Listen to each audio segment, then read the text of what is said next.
You know the trouble with the trombone, Jeeves? Sir? After half an hour or so, one's lips get incredibly numb. Perhaps it would be wiser not to persist with the instrument, sir. Oh, nonsense, Jeeves. I'm only concerned with your health, sir.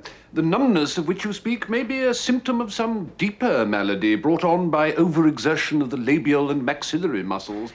My Uncle Ernest was Oh, once... never mind your Uncle Ernest, Jeeves. Generations of Woosters have soldiered on with much worse than numb lips. I'm sure that is so, sir.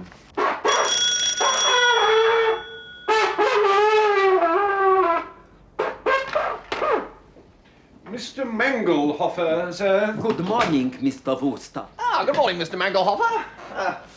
Not behind with the rent, are we? No, Mr. Wooster, but I'm sorry to say that I've had several complaints from other tenants. Complaints? What about? That, Mr. Wooster. This? Colonel Bastard in 5B keeps asking me if this is what he fought for. And Sir Everard and Lady Blennerhassett say they are driven to distraction by the infernal din. Did you say infernal din? I did. Well, let me tell you, Mr. Mangelhofer, that the man that hath no music in himself is fit for... Hang on a minute. Jeeves, what was it Shakespeare said the man that hadn't music in himself was fit for? Treason, stratagems, and spoils, sir. Treason, stratagems, and spoils. What? That's what he's fit for, the man that hath no music in himself. Mr. Wooster, I will speak plainly.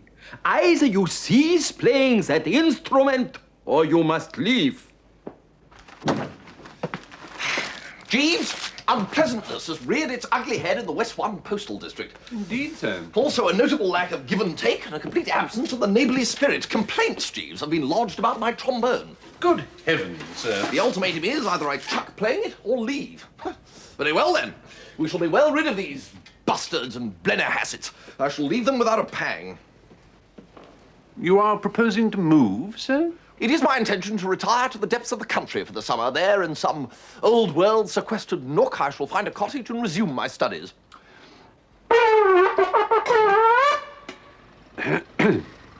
In that case, sir, I fear I must give my notice. Jeeves, did I hear you correctly? Yes, sir.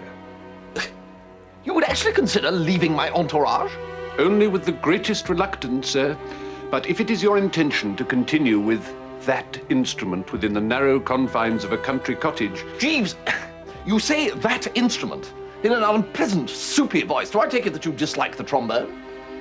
It has well been said, sir, that the trombone is not an instrument for a gentleman. I rue the day when you first saw Ben Bloom and his 16 Baltimore buddies at the Alhambra Theatre. I see. And you are resolved to leave if I continue to play it? Yes, sir. Well then, leave, dash it. Very good, sir.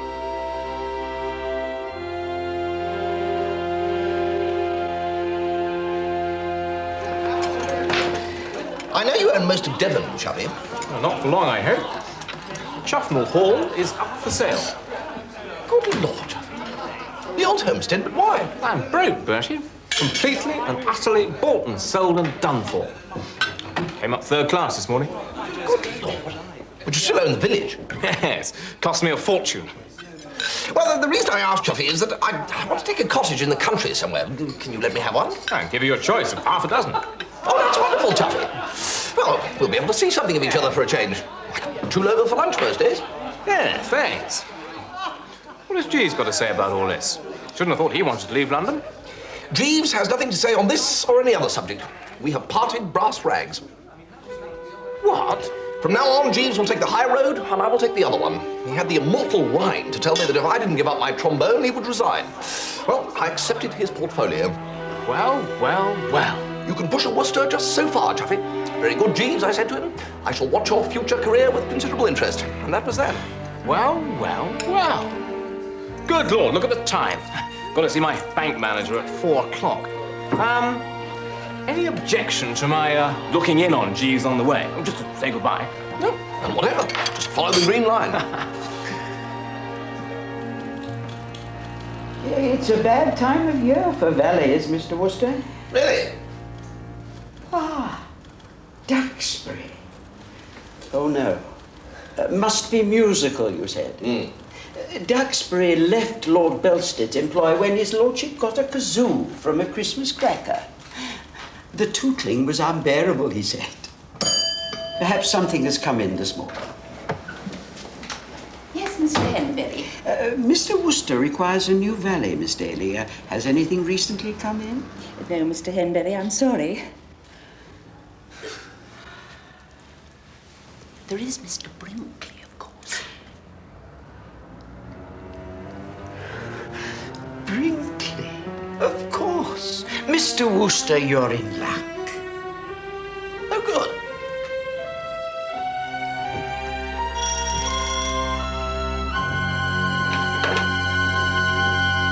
I'm Brinkley, the new valet. Mr. Wooster likes to be wakened at 10 with tea. I'm sure he does. Darjeeling in the morning. Earl Grey should he be at home in the afternoon. Oh, dear.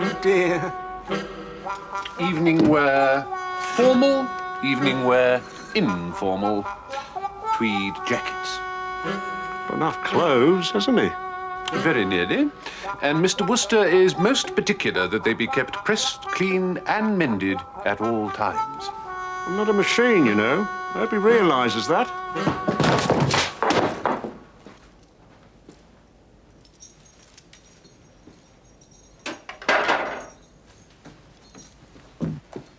I was just about to depart, Mr. Wooster. Oh. Ah, right. Your new man is here, sir. I have been explaining his duties to him. Excellent. Good. All right, is he, Jeeves? I think you may be surprised, sir. Mr. Brinkley. Well, this is a sad day, Jeeves. Indeed it is, sir. We shall meet at Philippi, I dare say. No doubt, sir. Ah, here is your new man, sir. What ho, Brinkley? So, do you think we're going to get along together? I don't know yet. I will say goodbye now, sir. Right, well, goodbye, Jeeves. So, Jeeves has shown you everything, has he? I told him. I'm not a machine, you know. Machine? Well, no, I didn't imagine. Well, anyway, we shall be going down to Devon for a couple of weeks this afternoon, Brinkley. I hope that meets with your approval. Don't have any say, do I?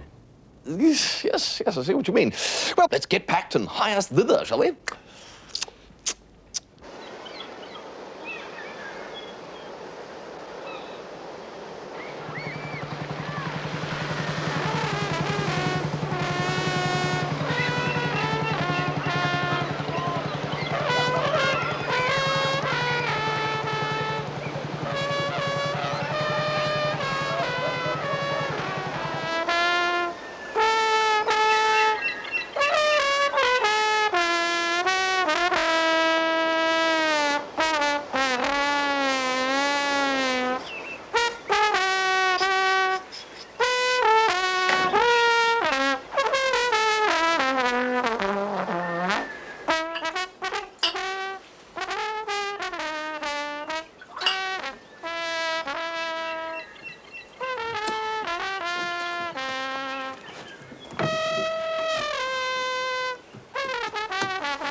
Seabury Pongleton. My uncle says you're to come to lunch. And who's your uncle? Uncle Chuffy. Oh, Chuffy. Well, well. Shall we be lunching alone? No, there's Mother and me and some American people. Oh, well, perhaps I'd better go and put on a suit. No. What, you think I look all right? No, I think you look rotten, but there isn't time.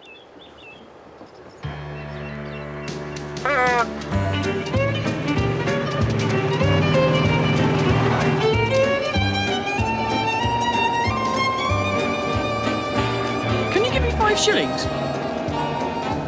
What do you mean, 5 shillings? I mean 5 shillings.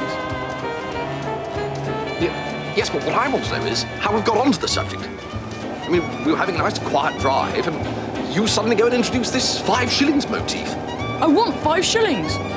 For protection. What? You don't get 5 shillings out of me.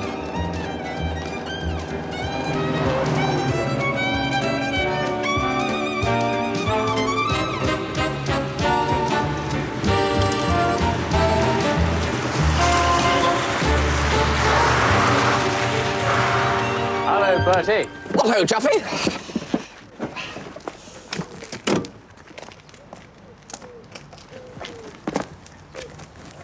I think your nephew may have gone off his rocker, Chuffy. He's been trying to touch me for 5 bob and babbling on about protection.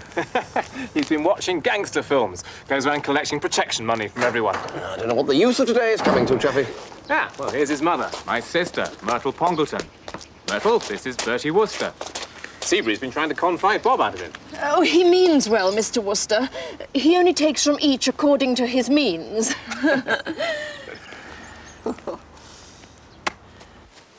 Chuffy's found an American he thinks he can sell the hall to. He's also terribly in love with the American's beautiful daughter. Oh, never mind about that. All I've got to do is get his signature on the dotted line. And that's what this lunch is for. Soften him up. He wants to turn it into a hotel. Take millions, won't it? Well, that's what Elftaker's got. Stoker? Hello, hello, hello.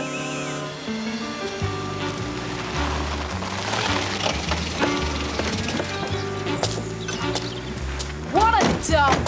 That's enough of that, Dwight. Hello, Mr. Stoker. It's White. Miss Stoker. You know my sister, Mrs. Pongleton. And this is my friend Bertie Wooster. Wooster. Well, well, well. Old Colonel Wooster in person. Well, you know. Well, sir, this has certainly made my day, you little blob of sunshine. Isn't he looking lovely, Father? Come away from that man, Pauline. That man is bad news. Let's all go into the house, shall we? Come along, Dwight. I want you to meet Seabury. You're going to be such pals.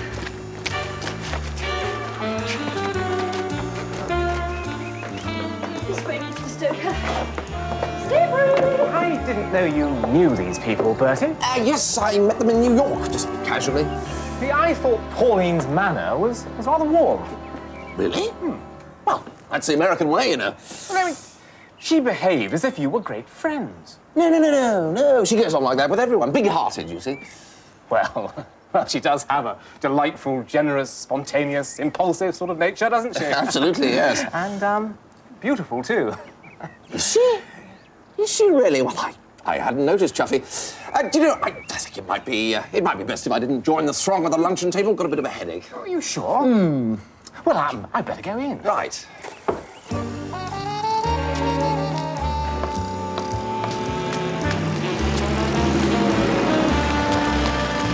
You must have been surprised to see us, Bertie. What? Oh, yes. More surprised than pleased, eh? No, not at all, no. Well, it's obviously tickled pink to see you, old thing, but I can't deny that when it comes to seeing your father... Oh, he's convinced I'm still pining for you, you know. You don't mean that. He thinks he's part of the young lovers and has got to exercise ceaseless vigilance to keep them from getting together again. Little knowing you never had a happier moment in your life than when you got my letter. No, dash it, really. No, I always esteemed you most highly. There's just about 200 acres, if you don't include the village. Enough for a golf course, tennis courts, swimming pool. Oh, yes.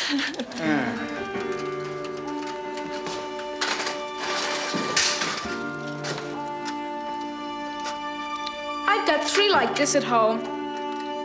Give me 5 shillings. Why should I give you 5 stupid shillings? Protection. Tell me about Marmaduke. Marmaduke? I don't think I know him. Lord Chufnell, idiot. Marmaduke. It's a beautiful name. Hello, hello, hello, hello. What do you mean?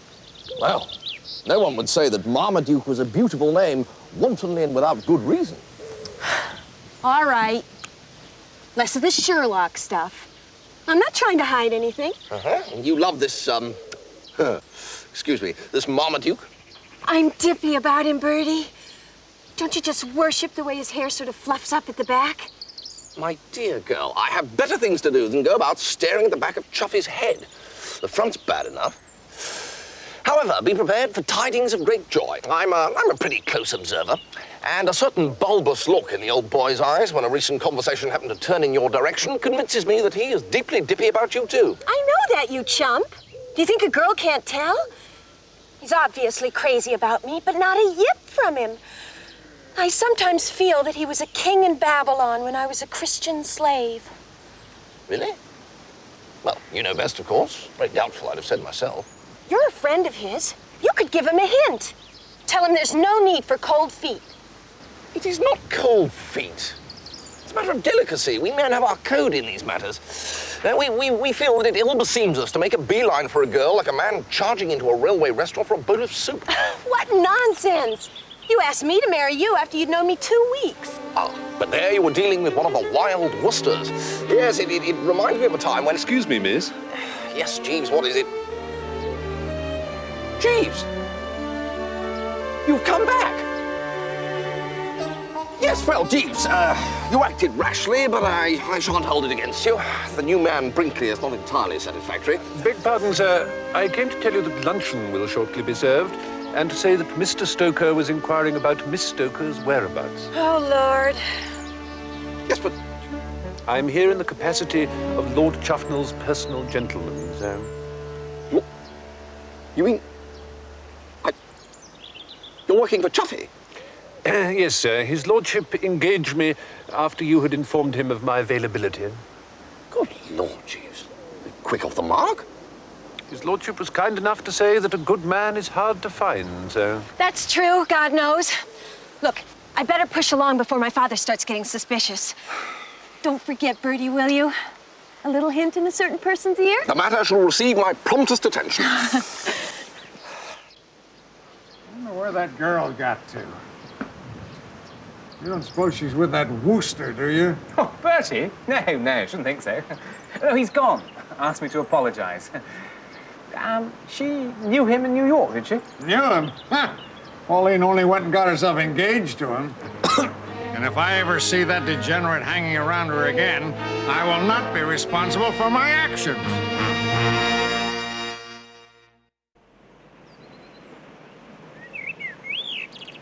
You'll agree with me that something must be done about the 5th Baron, I take it?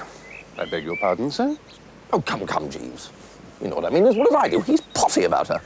I am, of course, aware that his lordship is experiencing a sentiment deeper and warmer than that of ordinary friendship for the young lady, sir. Yes, and she has specifically confessed herself to being dippy about him. But she's upset, the poor fish. She detects the love light in his eyes. She's all for it. What worries her is he doesn't do anything about it. A not uncommon dilemma, sir. I mean, what's it all about, Jeeves? I mean, he loves her, she loves him, so what's the snag? His lordship is a gentleman of scruples, He feels that being of straitened means himself, he has not the right to propose to a young lady as wealthy as Miss Stoker. Oh, I see. So unless old man Stoker buys the hall, poor old Chuffy will continue to be Kid Lazarus, the man without a bean. And yet why, Jeeves? I mean, plenty of bust blokes have married uffy girls before now. His lordship is a gentleman who feels strongly on this particular point, sir. Well, there's only one thing for it, Jeeves. Chuffy must be shoved over the brink.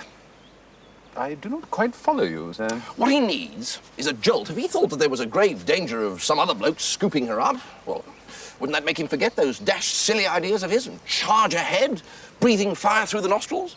Jealousy is undoubtedly a powerful motivating energy, sir. Do you know what I'm going to do, Jeeves? No, sir. I'm going to kiss Miss Stoker and take care that Chuffy sees me do it. Really, sir, I could not... Peace, Jeeves. I have the whole thing taped out. After lunch, I shall draw Miss Stoker aside into the seat in the shrubbery. You will then arrange for Chuffy to follow her. Waiting until I see the whites of his eyes, I shall then fold her in a close embrace. If that doesn't work, nothing will. I consider that you would be taking a decided risk, sir. His lordship is in an extremely and highly emotional state. No, Jeeves, I desire no further discussion. At 2:30, inform Miss Stoker that I would like a word with her at the stone bench in the shrubbery.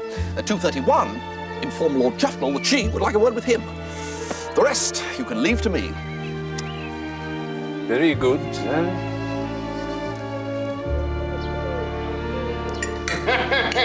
And the propeller's going to take about a week to repair. So it looks like we're going to be stuck down in a little harbor down there. What a damn nuisance for you. Tell you what we'll do. Why don't you folks come on out to the Gypsy Queen and I'll show you around. Oh, your yacht. That would be very nice. I bet you've never been on a yacht before, even. I have. I've been on trillions of yachts. Hey, Dwight, is that a way to behave?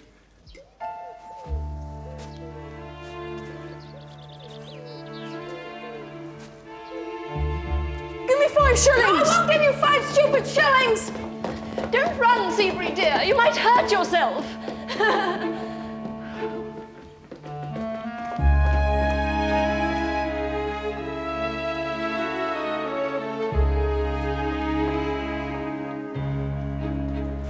You said you wanted to talk to me. Well, quite. Let's sit on the bench, old thing.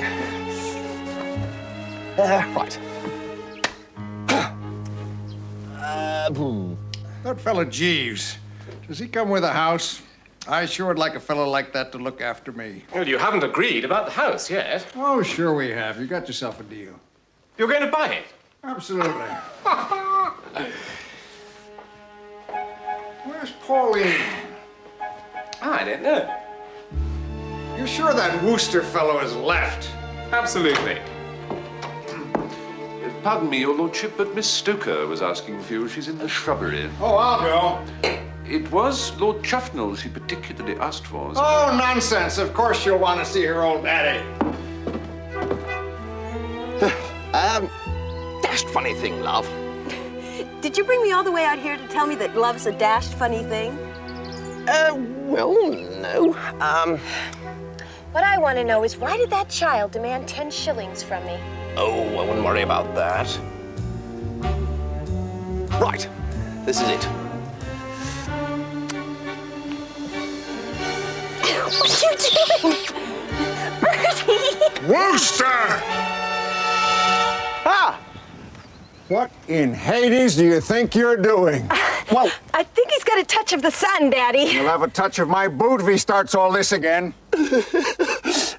look, I can explain. Pauline, go back to the house. You come too, Daddy. Let me tell you, Wooster, one more stunt like this and you'll find yourself in need of serious repair. Oh, look, obviously, I wouldn't dream of that. Enough, I say. No, all I was trying to do... Quiet! Right.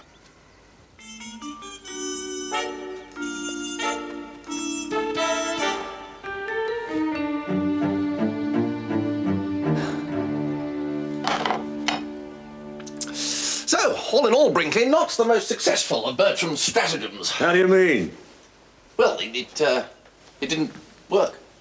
Here he is now, anyway. Stoker? No, your so-called Lord Chuffnell. I'm off. Ah, Chuffy, enter, old sport. Hello, Bertie.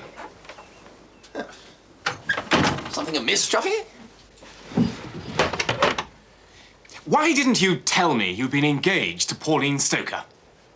What? Oh, no, look here, Chuffy. The whole thing didn't last more than 48 hours from kick-off to final whistle. And since then, absolutely nothing. Do you swear that? And there's nothing between you now? Nothing whatever. So, charge in, old man. The girl's absolutely potty about you. Who told you that? Well, she did. I mean, she really does love me. Passionately, I gather. Oh. Well. Well, I'm, sorry if I, seemed a bit rattled for a moment. You see, when a chap's just about to get engaged to a gal, it's rather a jar to find she was engaged to someone else just a few months before. So you've proposed to her, then? Yeah, not yet, but I'm going to. Uh-huh. And what about the off situation? The what? The off, the dibs, the do-re-mi, the happy cabbage, the oil of palm. Yes, I do speak English. It's all right. Stoker's agreed to buy the hall. Really? Oh, well, Chuffy, that is good news.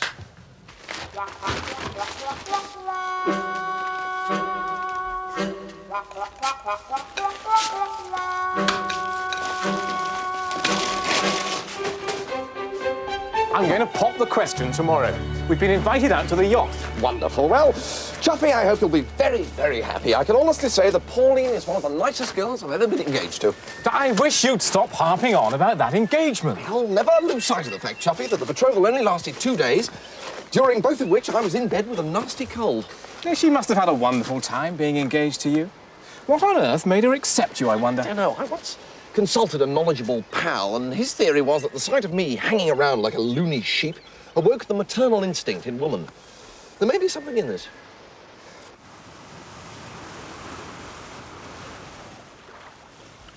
I'd like to propose a toast. Ladies and gentlemen, to the Chuffnell Hall Hotel. Chuffnell Hall Hotel.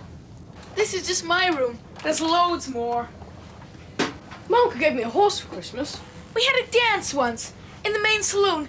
It's so big. Thousands of people dancing. Give me 5 shillings. Hades was that? Stop it! Oh, get out! Stop it! Oh, come on! You killed Hey! Give you a kissy, all right then. Oh, that was right on the end of my nose. Bend over.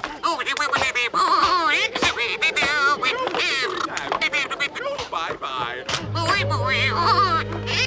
Boo. Booty, booty, booty, boo.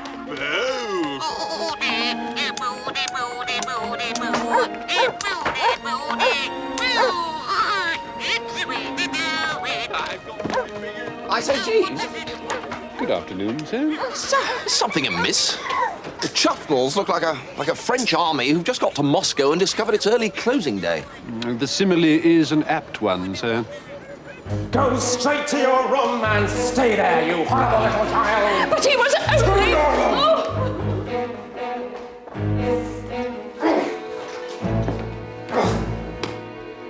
Upon witnessing the position of affairs, Mrs. Pongleton uttered a sharp cry and struck Master Dwight with considerable force on the right ear, sir. Upon which, of course? Precisely, sir. Mr. Stoker, espousing the cause of his son, aimed a powerful kick at Master Seabury. Oh, Jeeves, tell me you got him. Yes, sir. Oh, Jeeves, have a prawn. Thank you, no, sir. A heated altercation then broke out between Mrs. Pongleton and Mr. Stoker. She called on Lord Chuffnell for support, and he proceeded to take Mr. Stoker to task for the assault. And then? High words ensued, sir. The upshot being that Mr. Stoker, with considerable warmth, informed Lord Chuffnell that if he supposed that he, Mr. Stoker, intended to purchase Chuffnell Hall after what had occurred, then he, Lord Chuffnell, was in grave error. Upon this... Get it over, Jeeves. I can see what's coming. Yes, I agree with you that the whole affair does have something of the dark inevitability of Greek tragedy. His lordship, I regret to say, became somewhat unguarded in his speech. He ticked Stoker off. With considerable vigour, sir, stating in an extremely candid manner his opinion of the latter's character, commercial probity, and even appearance. Well, that must have put the lid on it. It did create a coolness, sir. Before all this happened, had Chuffy said anything to Stoker about wanting to marry Miss Stoker? No, sir. Well, I don't see how he can do it now. They'll have to meet by stealth. Even that will prove a little difficult, I fear, sir. Mr. Stoker announced that he was not permitting Miss Pauline to go ashore during the remainder of their enforced stay in the harbour. I thought you said he didn't know anything about the engagement. Mr. Stoker's motive in immuring Miss Stoker on the vessel, sir, is not to prevent her from encountering his lordship. His exact words were, she's not going to go getting kissed by that imbecile friend of hers again. Meaning me? It seems likely, sir. And he said all this to Chuffy, you say? Yes, sir. About this imbecile friend kissing Miss Stoker? Yes, sir. Lord Chuffnell appeared somewhat put out by the information. What did he say? He mentioned something about scooping out your insides, sir. What do you advise, Jeeves? I can only suggest, sir, that should his lordship tax you with the matter, you try to persuade him that the spirit in which you embraced Miss Stoker was purely a brotherly one. Brotherly? Brotherly, yes.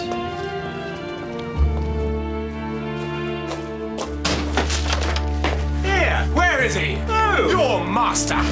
Master? I'm going to kick him from here to Newton Ferries and back again. Do what you like. I haven't seen him. Ha!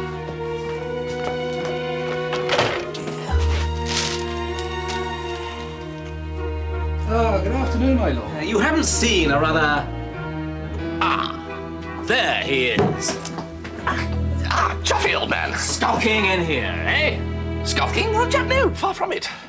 Oh, Jeeves told me all. Too bad, too bad. No, I little thought when I bestowed a brotherly kiss on Pauline Stoker by way of congratulating her on your engagement. Now, we weren't engaged then. No, quite, no. Well, I'm aware of that, Chuffy. Your putative engagement, I should have said. No, I little thought what trouble would come bobbing along so soon afterwards. What do you mean, brotherly? Well, brotherly. Well, Stoker didn't think it was brotherly. No, well, we all know what sort of mind Stoker's got, don't we? No, had you been there, you'd have seen exactly how brotherly it was and given it the Chuffnell seal of approval, I'm sure. Well, all right. But in future, a little less of this fraternal stuff. Yeah, just so. I don't want to feel when I'm married that at any moment I might come into the room and find a brother and sister act in progress. You still intend to marry this Pauline, then? Well, of course I intend to marry her. But what about the Chuffnell scruples? I mean, if old Stoker doesn't buy the hall, aren't you rather by way of being back in the position you were before? Not able to marry the Uffie girl because you haven't got the Mazuma? No, that's all changed. I was a fool. What does money matter? I mean, love's love. Well, you never spoke a truer word, old sport. No, if I were you, I'd write her a letter embodying those views, just so she knows what the SP is. Bertie, I will. And what's more, Jeeves shall take it to her. Well, thus removing any chance of old Stoker intercepting it. How will Jeeves get it to her? Stoker wants to employ Jeeves. Jeeves shall go to him. Oh, I see. You mean, operating under the Stoker banner, Jeeves will be free to come and go as he pleases. Exactly. Well, this certainly has put the butter on the spinach. I shall go and tell Jeeves at once. I suppose she really does love me. Oh, dash it, old chap, didn't she say so? But it just seems so dashed odd, her letting you kiss her. Oh, well, yes, she naturally divined that the embrace was purely brotherly. Yes, brotherly. Yes, of course. Yes.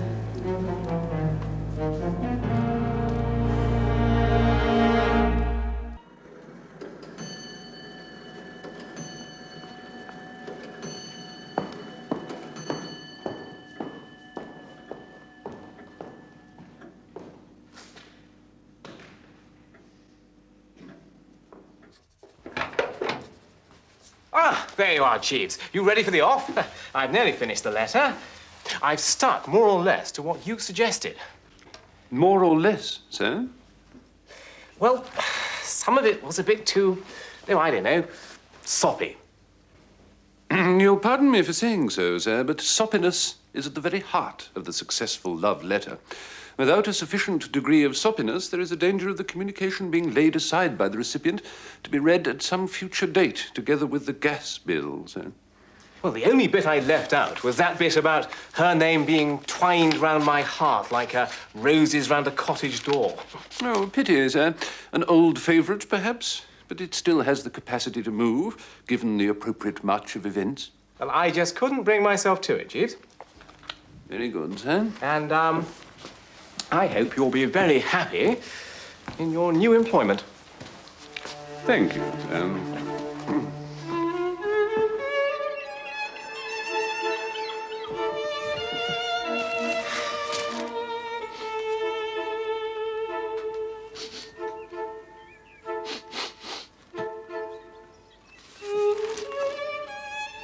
What time do you want dinner, then?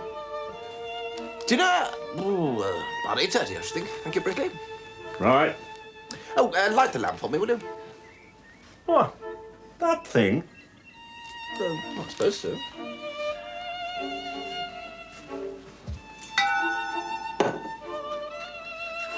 I'm used to the electric, you know. Brickley, there's a curious smell. Smell? Ah, show me pie.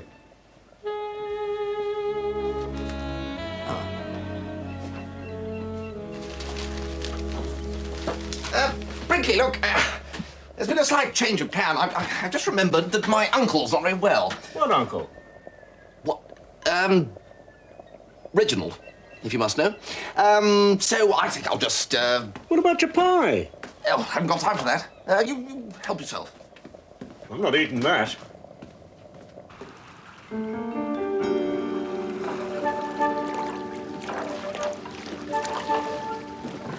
Ahoy there, Gypsy Queen. Who's there? It's Jeeves. It's permission to come aboard? Oh, come aboard, Jeeves. So, tired of these English aristocrats, eh, Jeeves? I wouldn't put it quite like that, sir. Galley, you got class, Jeeves, you know that? Good of you to say so, sir. Who is it, Daddy? Guess what, honey? Jeeves has come to work for us. Hello, Jeeves. Good evening, miss.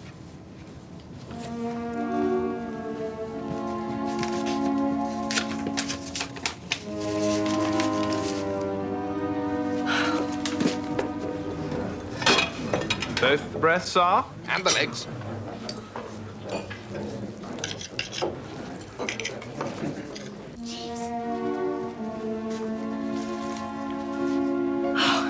It's a wonderful letter, Jeeves. I'm glad you enjoyed it, miss. I didn't know Marmaduke had it in him. But what am I going to do, Jeeves? Daddy won't let me go ashore. If I might make a suggestion, miss.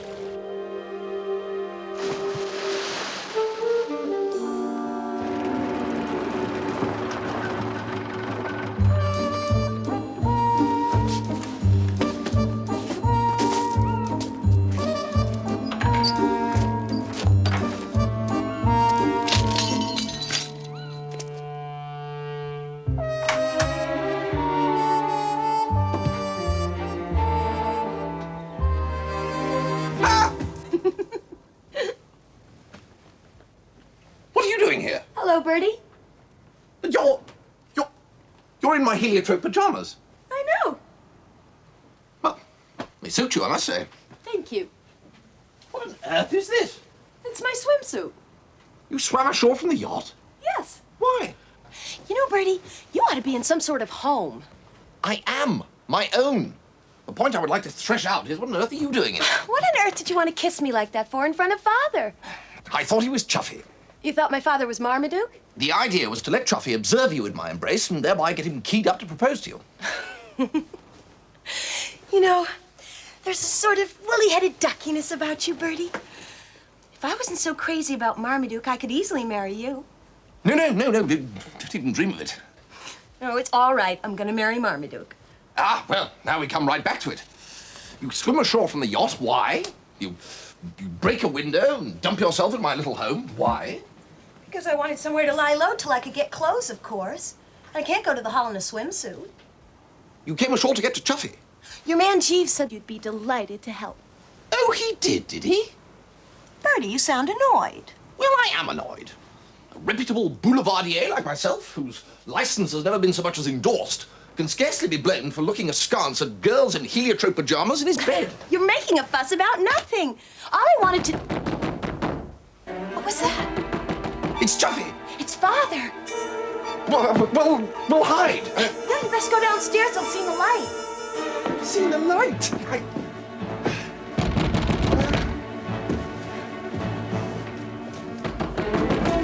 If it's my father, be careful. What do you mean, be careful? No, it's all right. He probably won't have a gun.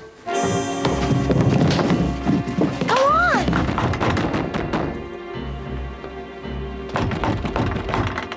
Hello, yes? It's Sergeant Wooster. Frightfully sorry to keep you so long. I was just thinking of this and that. Sort of reverie, if you know what I mean. Are you aware, sir, there's a window broke? Constable Dobson here spotted it and thought he'd best wake me up to investigate. Oh, the broken window. Yes, I know about that. The problem is, sir, the danger of marauders getting through. I thought I did see a marauder getting through, Uncle Ted. What? You young muttonhead, why didn't you tell me before? I think we'd best search the house, sir. Oh, no, Sergeant. Quite out of the question. Well, please yourself, sir. But you're shackling the police in their duty. That's what you're doing, shackling us. The marauders are probably lurking, sir. I give you my word, Sergeant, there are no marauders. I'm sorry. Come, Dennis. He's being obdurate.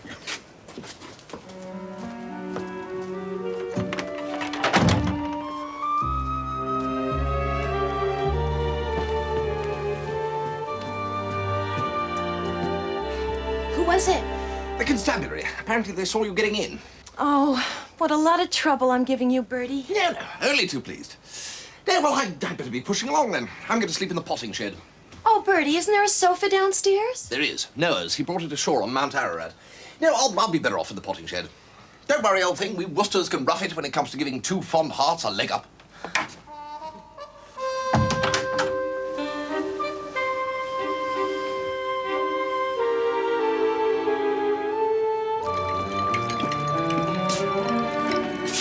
Jeeves! Miss Pauline's gone. Gone, sir? She's not in her room. She's not anywhere. Good heavens, sir.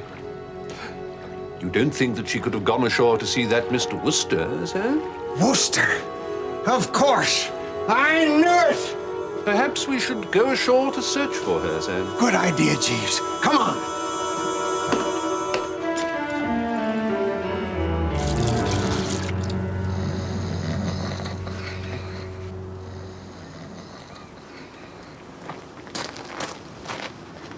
I thought he was talking strange, my lord. He said he'd been in a reverie.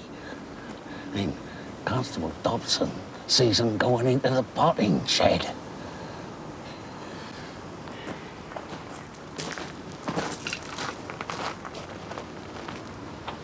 Knowing he was a friend of yours, my lord, we thought we'd best let you know.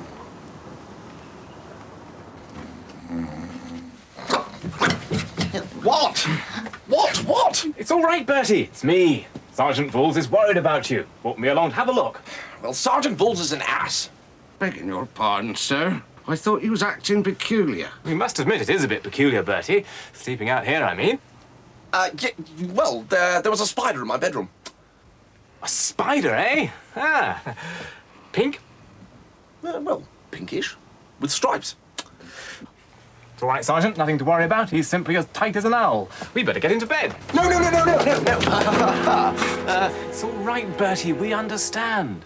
Look, Sergeant Voules and I will come up with you and kill the nasty old spider. Come on.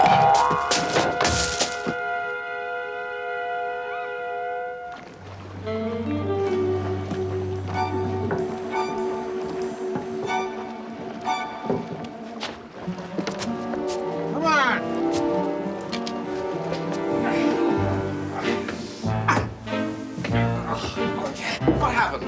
I think you must have tripped and fallen, sir. No, Chuffy! Don't open that door. I know, Bertie, I know. You'll soon be in Betty By's now. No, please. No.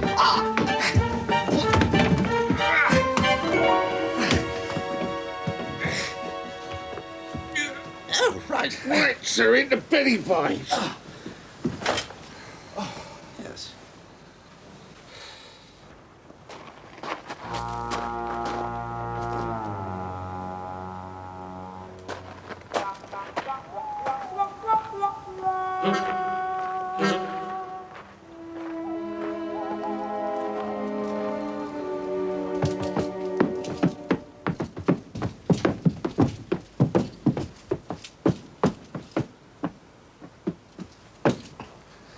There, sir. That's killed the beastly spider. I'm arresting you, my lad, on suspicion of being a marauder. My lad? None of that now. I work here. This is my home. Come out! Oh.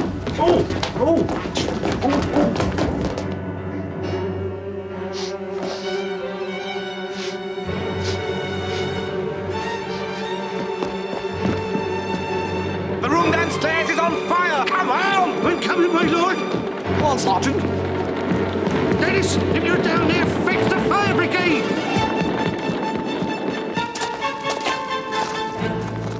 What in Hades is that? It appears to be a conflagration, sir. Holy Moses, come on, Jeeves. What's going on? It was him, the marauder. He knocked the lamp over. Look! Help! Oh, somebody! That's my daughter! You swine! You devil! Pauline, darling! I'm coming, darling! Hold on! That's it! Hurry up! Your arms around my neck. That's it! Hold tight!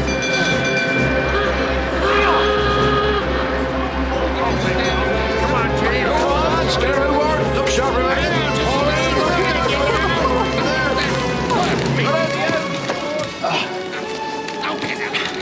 I blame you for this, Jeeves. With respect, sir, I merely intended Mr. Stoker to discover his daughter at your cottage. So strongly does he disapprove of you that I expected him to look more kindly on Miss Stoker's putative engagement to Lord Chuffnell. The fact that his lordship should also discover her here, and in mortal peril, was, as the Americans say, pure gravy.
Good morning, sir.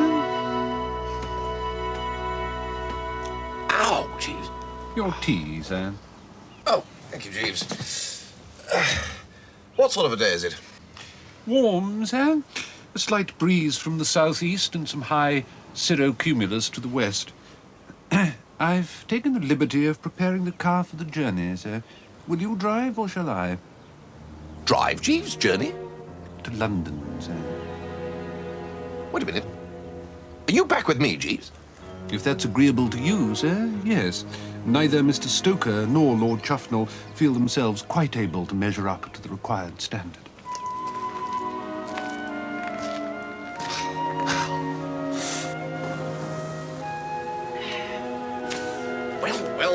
Well.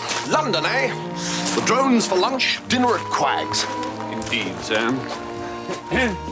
I imagine that you will not be requiring this, sir. Jeeves, what might have been. No, sir. No, you're quite right. Well, lead on, Jeeves. You can drive.